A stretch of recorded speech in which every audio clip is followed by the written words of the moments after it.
never liked the idea of saying to people, you must show your papers or something to do what is just an everyday activity. I'm pleased to say that we will not be going ahead with plans for vaccine passports.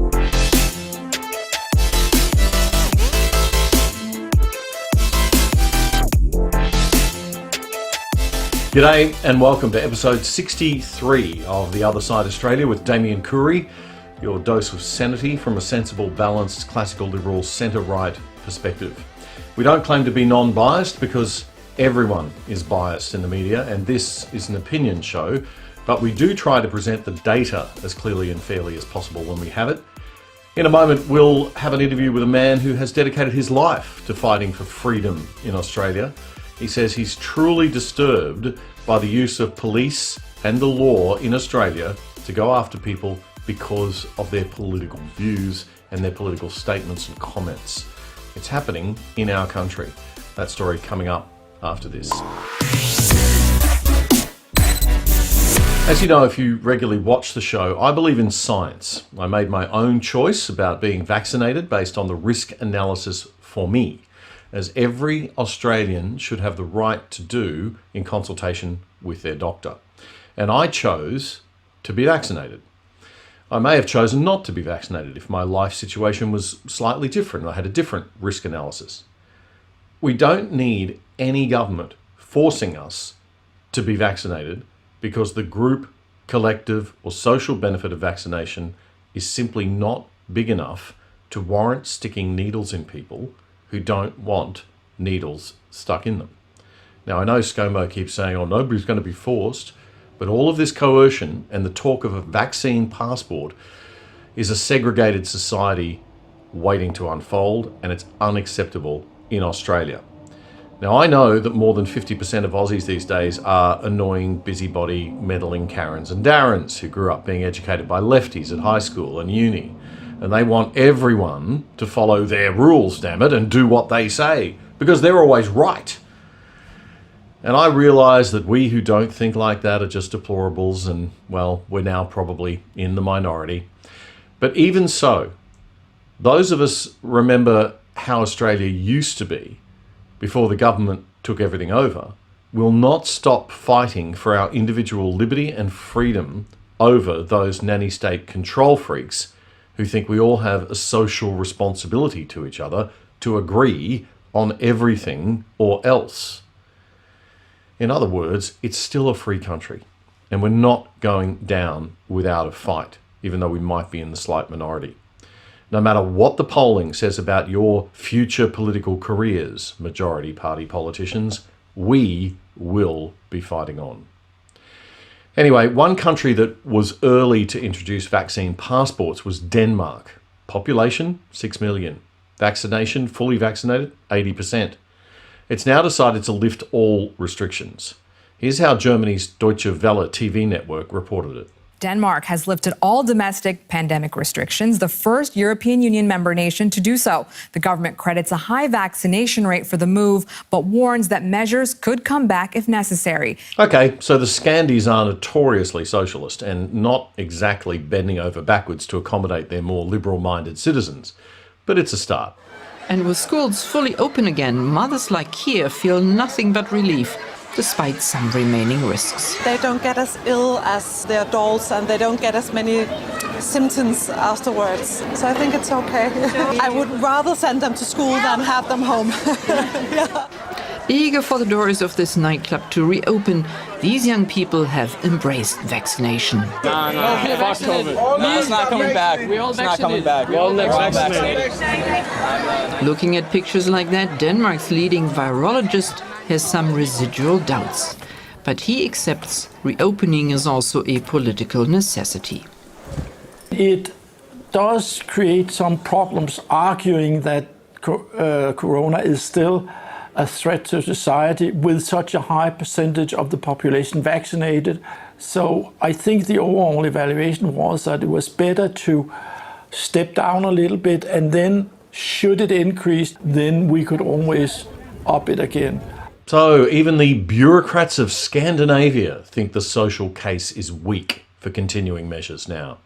And this is Denmark.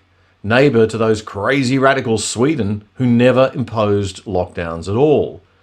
Denmark is running at between 500 and 1,000 new cases daily, with about 2 to 3 related deaths per day. By the way, their Swedish neighbours have double the population, but also running at around 1,000 cases per day, but with only about 1 to 2 deaths, which may say something for natural immunity from exposure to COVID, since their full vaccination rate in Sweden is only at 60%. Anyway, back to Princess Mary's country and the Danes. Don't think for a moment that they've decided to abolish big state controls. Here's the scariest part of Deutsche Welle's story.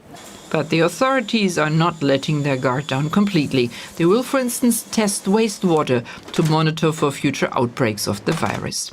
And their best defense, the state is fully digital and is seamlessly collecting citizens' data. We have a register of everybody who tests positive in a laboratory with a disease. We also have a register of who's vaccinated.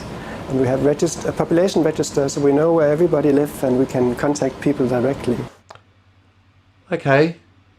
And everyone seems to think that's just swell.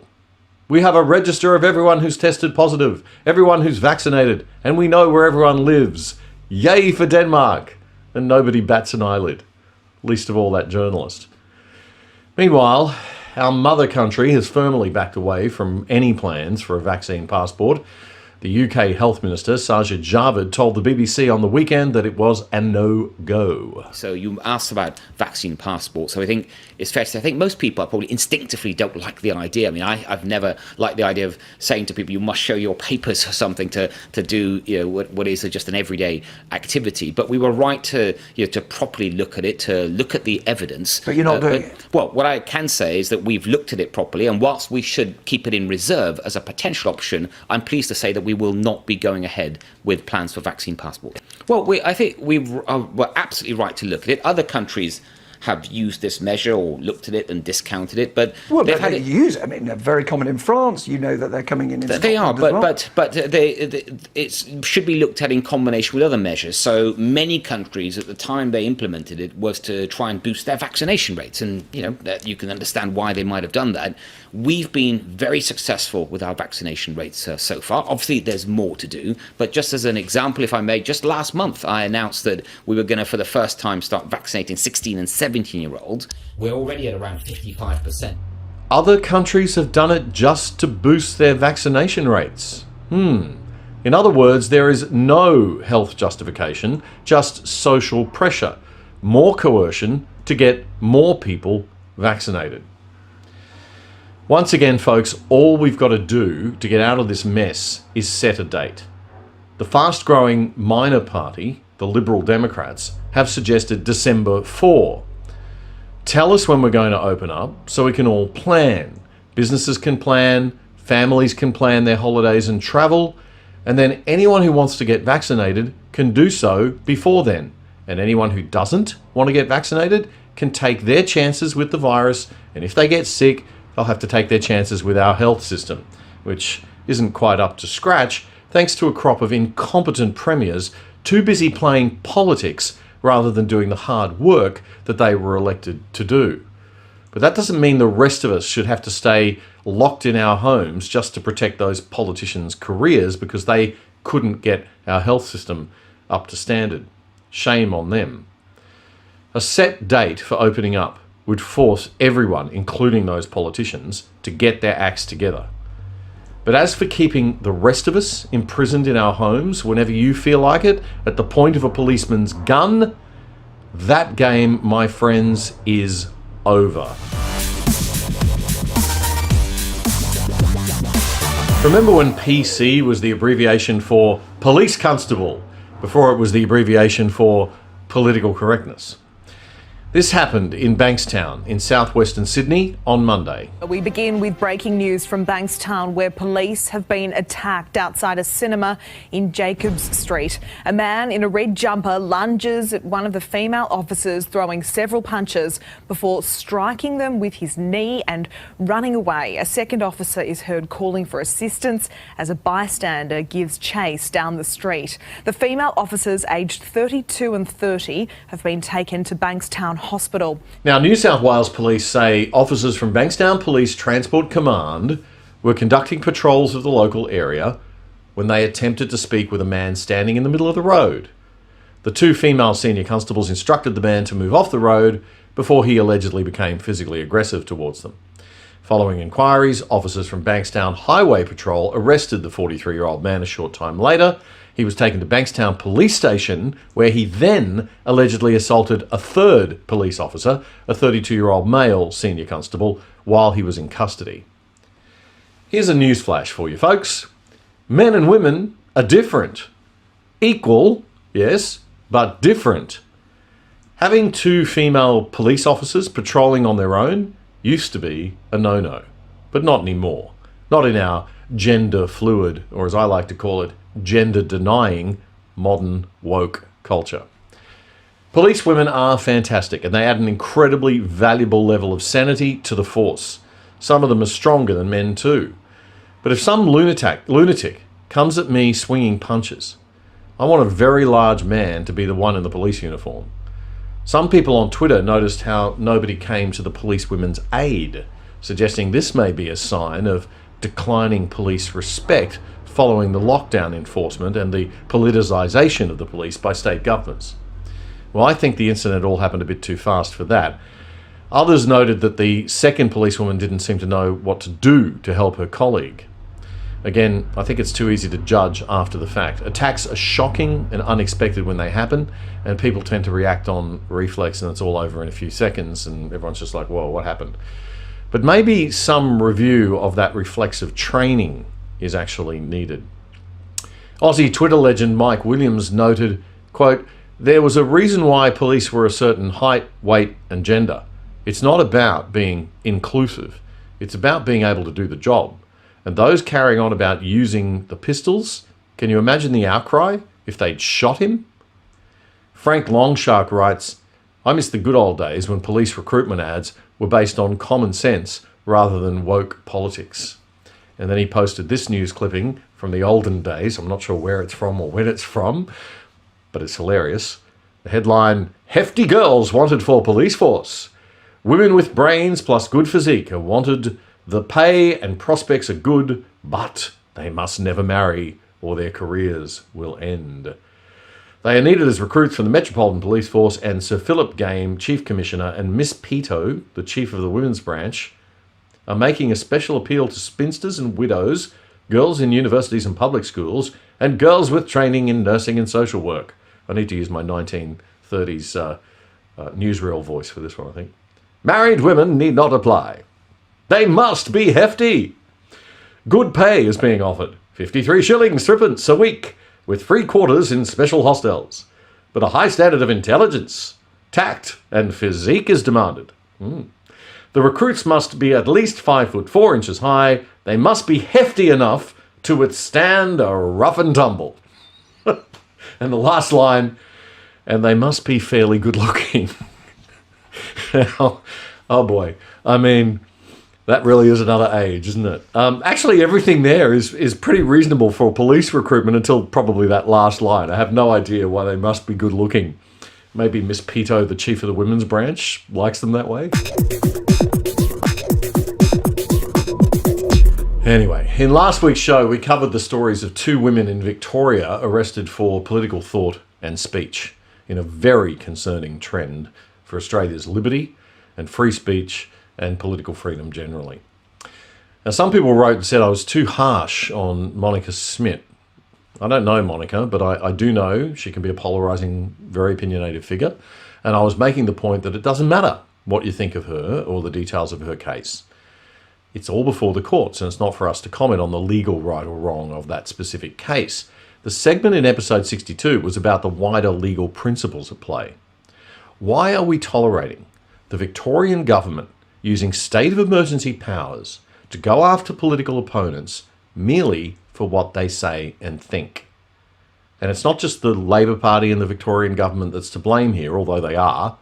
It's also our federal government and the Liberal Party and the failure of our federal leadership to step in and do something about this, or at least say they want to.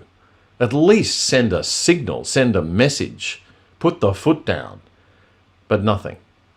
So our major parties are seriously letting us down. Now, while some people said I was too harsh on Monica, other people wrote in and said, you're too lenient on Monica. Her decision to reject her bail conditions was a political stunt, and those bail conditions aimed at restricting her political activity have been withdrawn. Now, I'm not sure what the details are of that situation exactly now, but I would respectfully say that you guys are also completely missing the point. I don't know Monica, I don't know what game she may or may not be playing for political or publicity effect.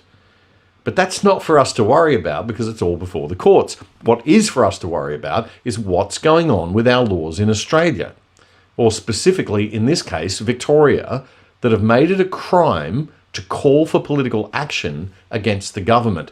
That is very, very serious. And it's something as Aussies we simply cannot allow to sneak into our system. One man who's dedicated a lot of his personal time and money to fighting to protect our freedoms is the head and founder of the organisation Liberty Works. His name is Andrew Cooper, and he's also the founder of CPAC Australia, the Conservative Political Action Conference, which is held every year and is affiliated with the big American CPAC, which a lot of you would be familiar with if you spend a lot of time on conservative side of YouTube. Now, I recorded this interview with Andrew back when it was understood that Monica Smith had refused her bail conditions because they required her to seriously cut back on her political activity online and offline. Now, that has apparently changed. I've had trouble confirming exactly what went on with all of that, so I'm not 100% sure, but she is still in custody. She remains in custody because she refuses to comply with those bail conditions. But again, do not get bogged down in the detail.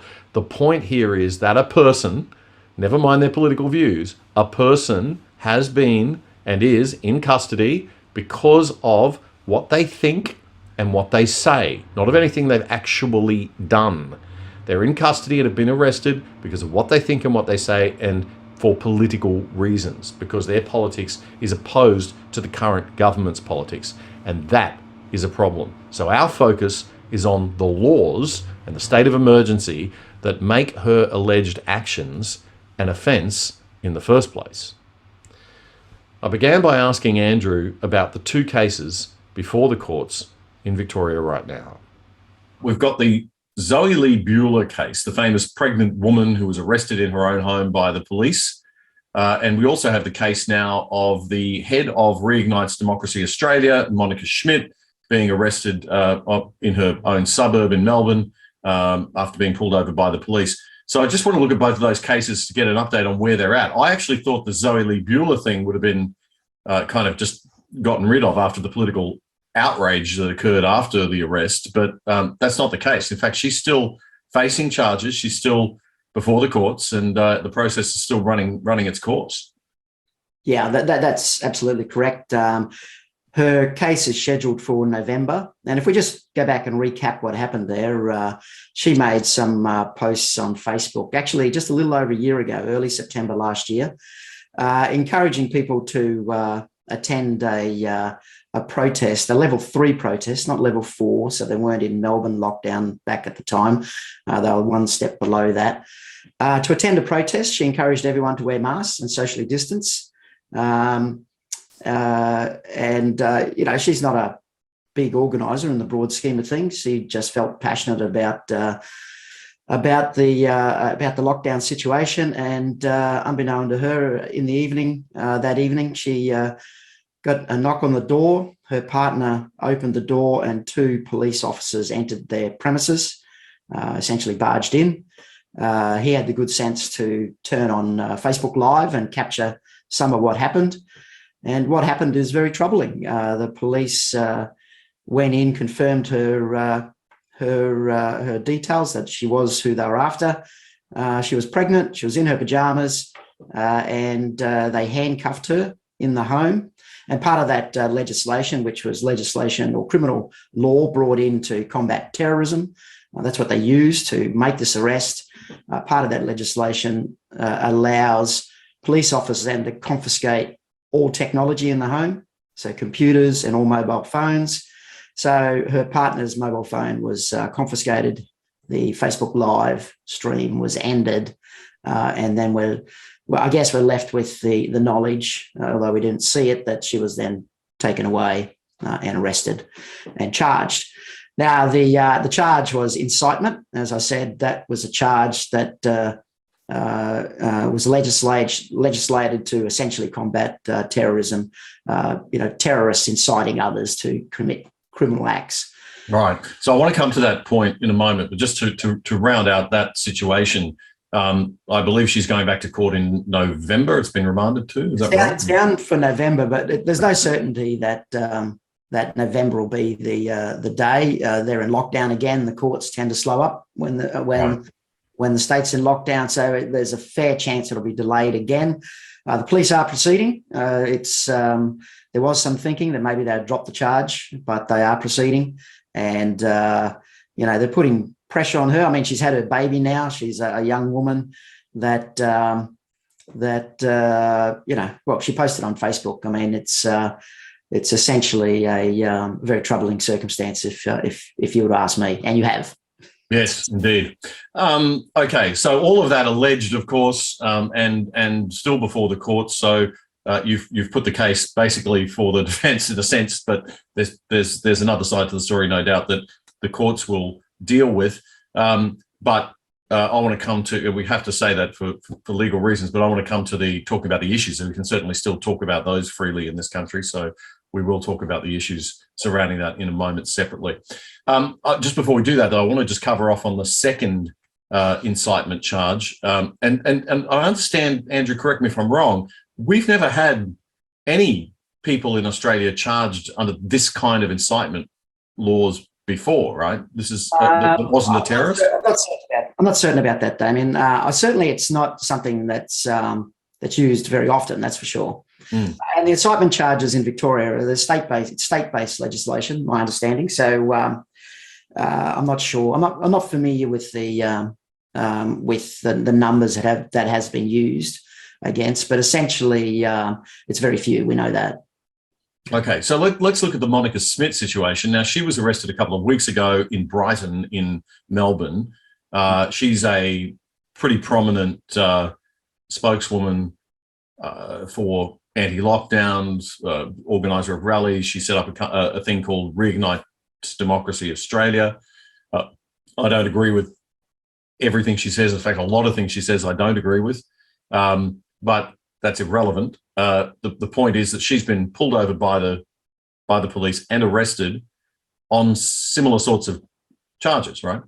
Yeah, my understanding. So we're very close to the Zoe Buller case. We worked with the Institute of Public Affairs to create a fundraiser, and we're working with her lawyers to elevate the awareness of Zoe's case. Monica is, I guess, a very well-known personality in her own right. She has her own platform. Reignite Australia is an organisation that's applying to become a political party, and their platform is very much around anti-lockdown and I hate using this term, anti-vaccination. I mean, that seems to be a catch-all for anyone who doesn't believe everyone should be jabbed, but certainly she does speak out against vaccine passports and other kind of government measures to combat the pandemic. Now, whether you agree with her or not, that as you said, that shouldn't really be the point. I mean, if we have a kind of a liberal society that believes in freedom of speech, then certainly we should be happy enough to hear people that want to speak about something we don't agree with, because we can always turn the other way and not listen if we want. She was pulled over. She's been arrested. She's actually in jail at the moment, and the police worked with the magistrate, or recommended to the magistrate that that bail conditions be set. One of them being that she must dismantle Reignite Australia, and not proceed with its registration as a political party. This makes Monica Smith a political prisoner in Australia. Now, it's probably not the first time, but I can tell you this is very troubling and serious indeed. Monica Smith's political views are being used against her to keep her incarcerated.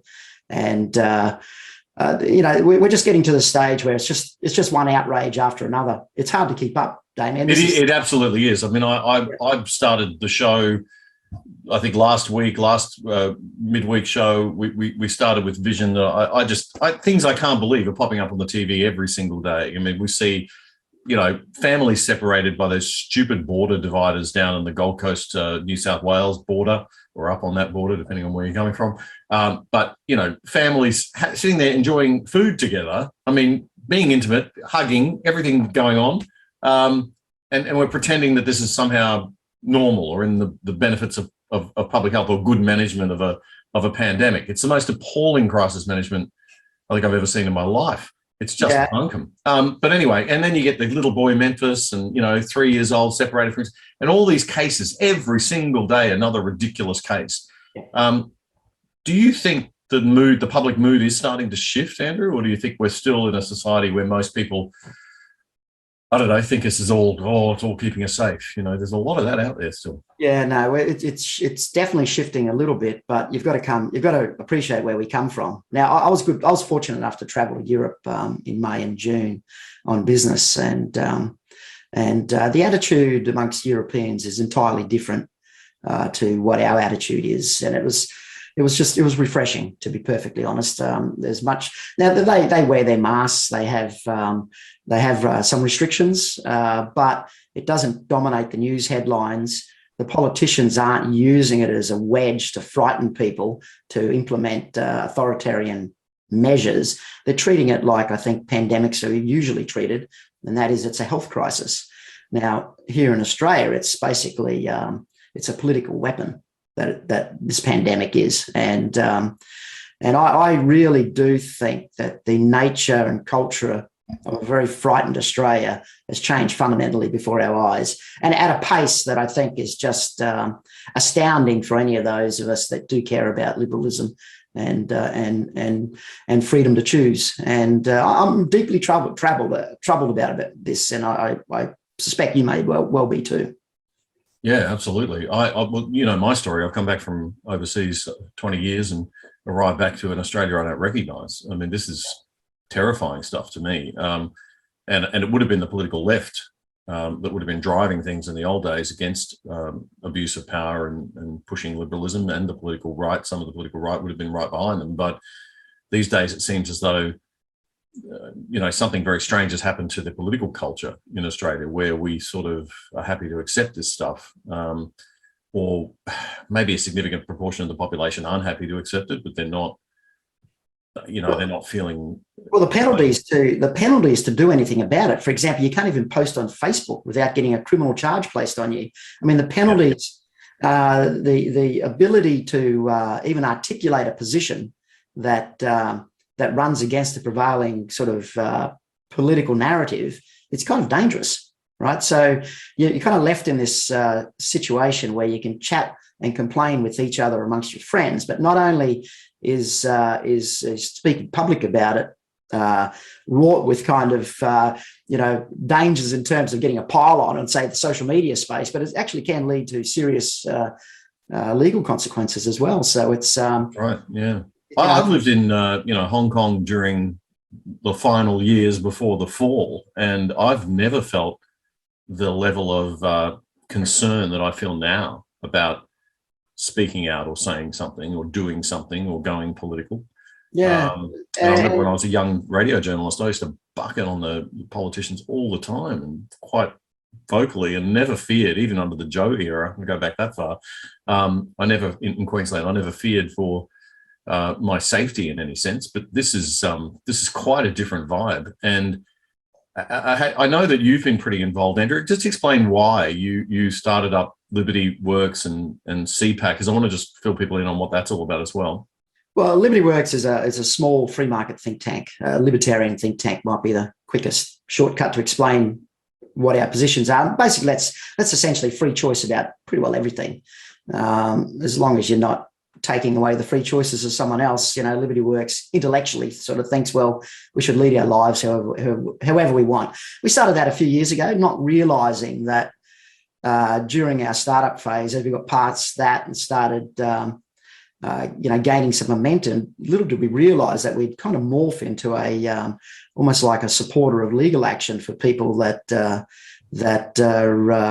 I guess, being oppressed. by the political and legal system in Australia. So we've run a few cases now where we think that government has got out of control, and I guess we do a lot of writing, explaining our position. We do some activism work, if you like.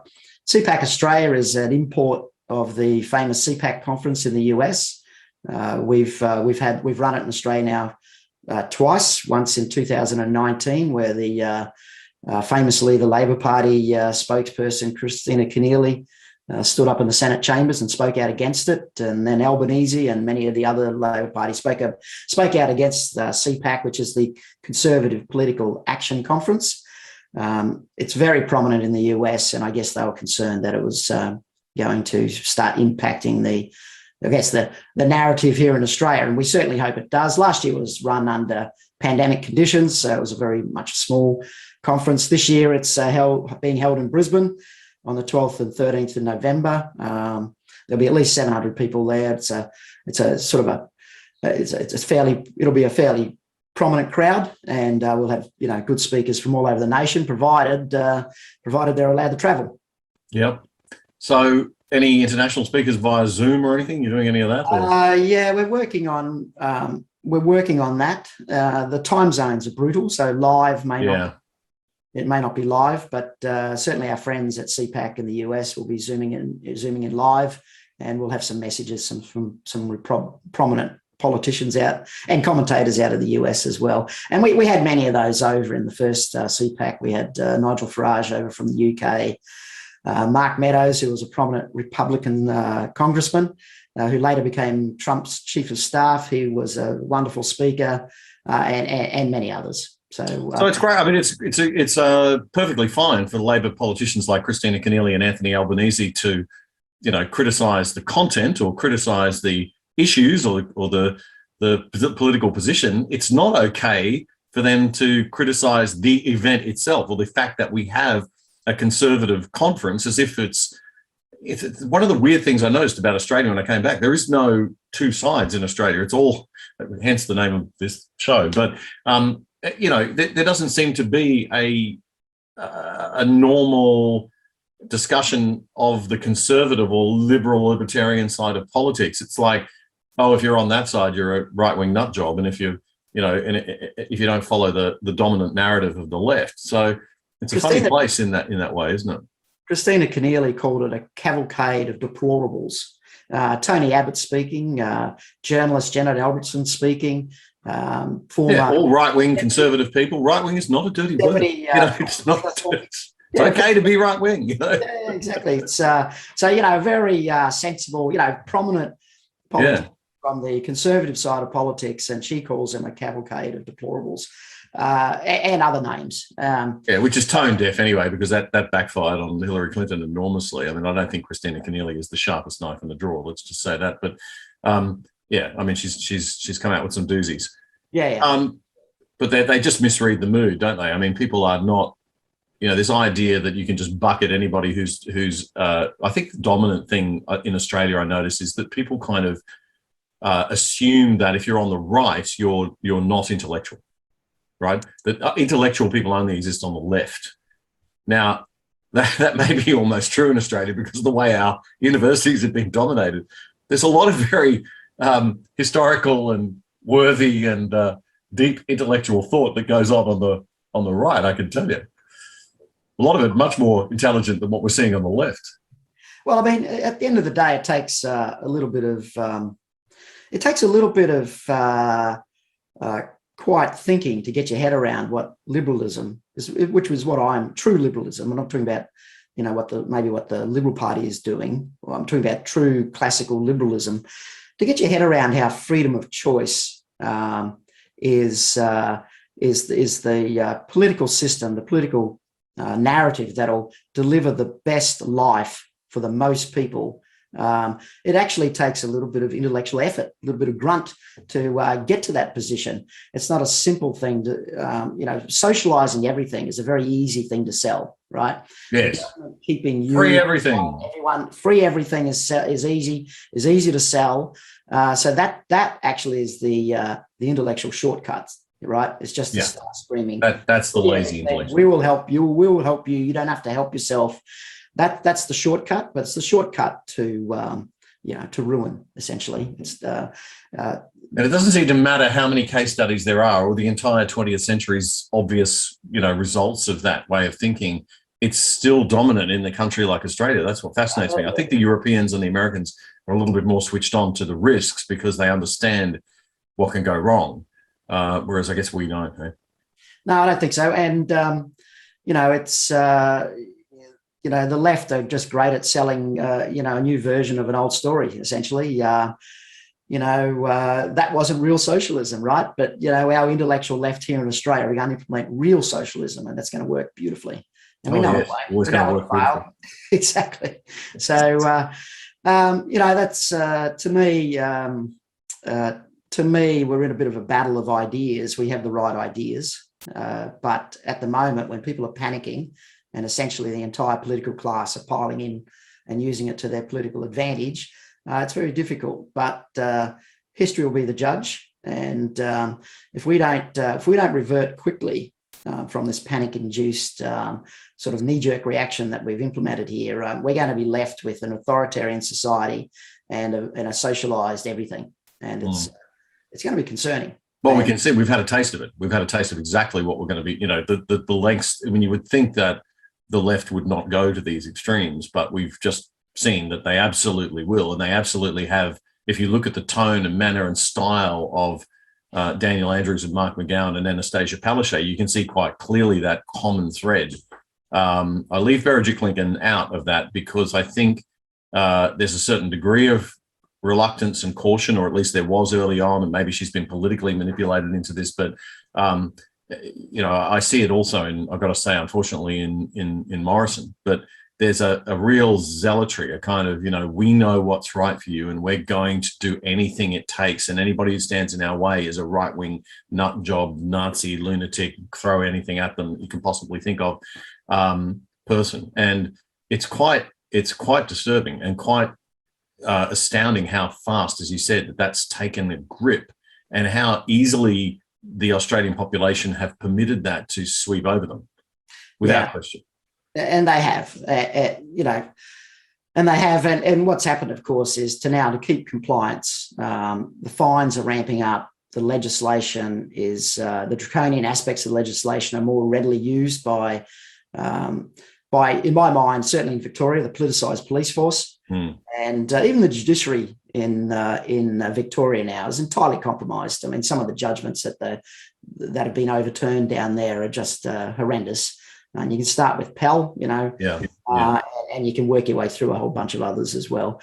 And, so that, the separation of powers, where the judiciary, the police force and the politicians are supposed to be operating entirely independently, that's all bullshit, Damian. In Victoria, it's just one political system that's dominating, it's dominating that state.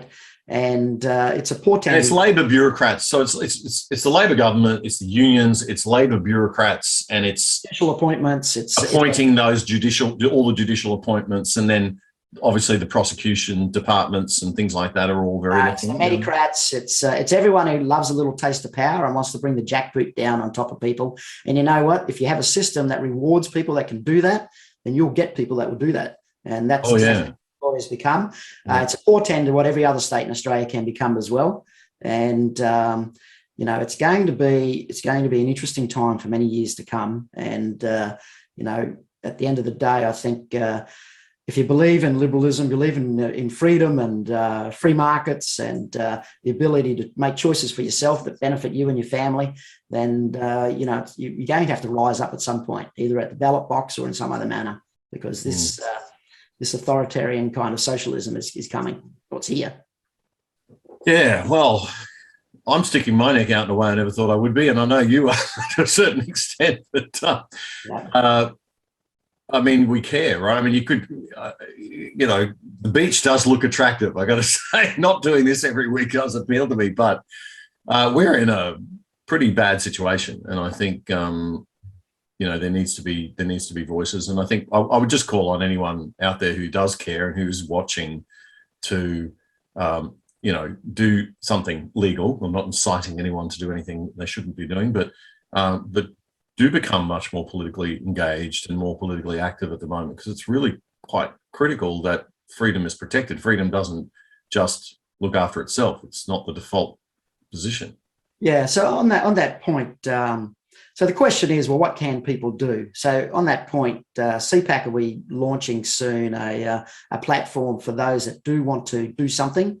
It'll be a sort of a network type organization with its own sort of app and social media platform, of which people can coordinate, and we'll be guiding them about what, so they don't get themselves in legal trouble, because we don't want stuff happening illegally. We don't want people getting themselves arrested and thrown in jail. We don't want that happening, but there are things that people can do, and we'll be launching that soon to actually just give some guidance to people and give them some tools and some ability to I guess fight back against what at the moment is just a full court press by everyone. Yeah. And Andrew, will you come back on and tell us more about that when it happens? Yeah, absolutely. Love to. Great. Be good to see you. In the meantime, we'll keep an eye on the progress of both the Monica Schmidt case and the Zoe Lee Bueller case.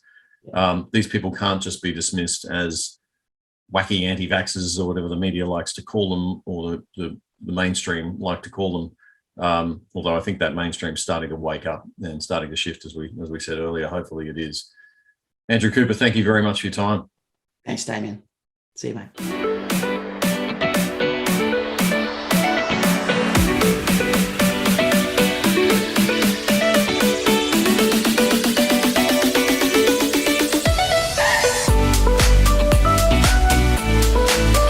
Hi, this is Damian Coory. If you enjoyed this episode of The Other Side Australia, the best way that you can support us is by telling your friends about the show and liking, sharing, and subscribing, including hitting the bell on as many platforms as possible.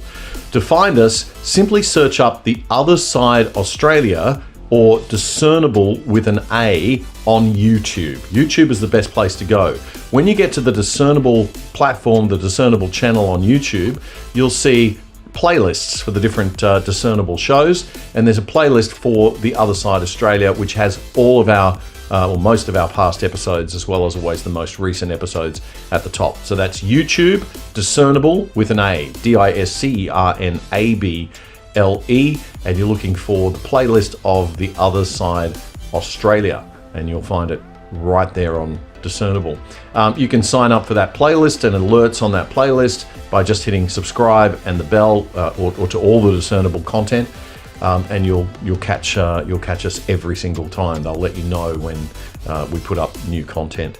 Now, you can also follow us for the audio show, the podcast show. It's just the audio version of this show on Apple, Spotify, iHeartRadio, all the great audio podcast platforms. We are on all of them.